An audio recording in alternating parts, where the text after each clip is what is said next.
Friends, it's me Umesh Malik and welcome to the video.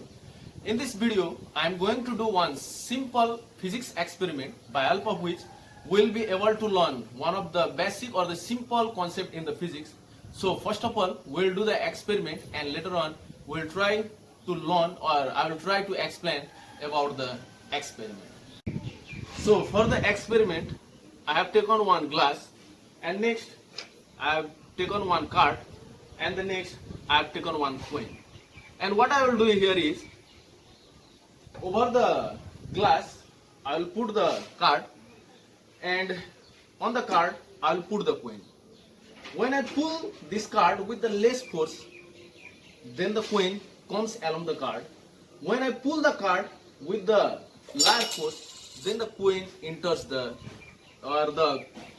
coin leaves the card. What is the reason behind it? Let's try to understand about this. This experiment can be understood by the concept of the friction. And we know what the friction is. If two surfaces are in contact with each other and if there is the relative motion between these two surfaces, then there acts the frictional force which prevents this relative motion. Here, the surface of the coin in the experiment, the surface of the coin and the surface of the card is in contact with each other, and if there occurs the relative motion between these two bodies, then there acts the frictional force which tries to prevent this relative motion. Card is pulled in the left direction, and for a while, if we suppose the surface of the card to be frictionless, then when the card is pulled, the coin will slip in the right direction. But in the experiment we have seen, if the card is pulled with the less force, then the coin comes along with the card. Here, the coin is prevented from slipping because of the presence of the frictional force, and this frictional force acts in the left direction, which prevents the slipping of the coin. Again, as the card is pulled, that means the card is brought in the acceleration. That's why the reference frame attached to this card is the non-inertial frame, and on the coin there acts the pseudo force in the right direction. Here there acts the pseudo force. Let it be denoted by F pseudo.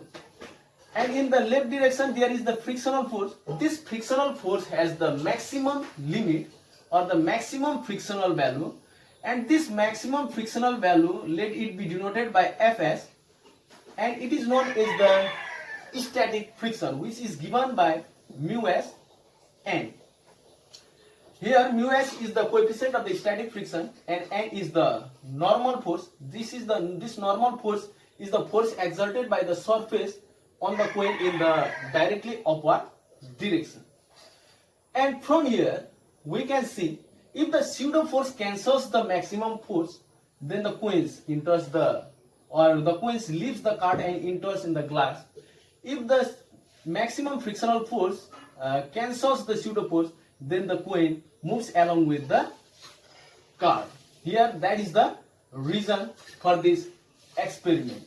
And when we pull this card with the large acceleration, pseudo force will be larger. That's why while pulling the card with the large acceleration, the coin falls or the coin leaves the card.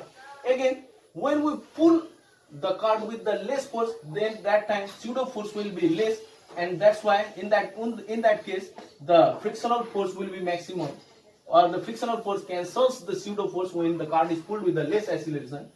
That's why in that case the coin will come along with the card. Hence, we understood that if the card is pulled with the large acceleration, then the pseudo force will be more, and due to that pseudo force, the coin leaves the card and enters inside the glass. When the card is pulled with the less acceleration or the less force, at that time the pseudo force is less, and in that case, frictional force cancels the pseudo force, and that's why the coin moves along with the card. So if you have liked the video, please subscribe to my channel. I will bring lots of the physics experiments. Please subscribe to the channel and share the video with your friends. I'll be back with the next experiment. Thank you.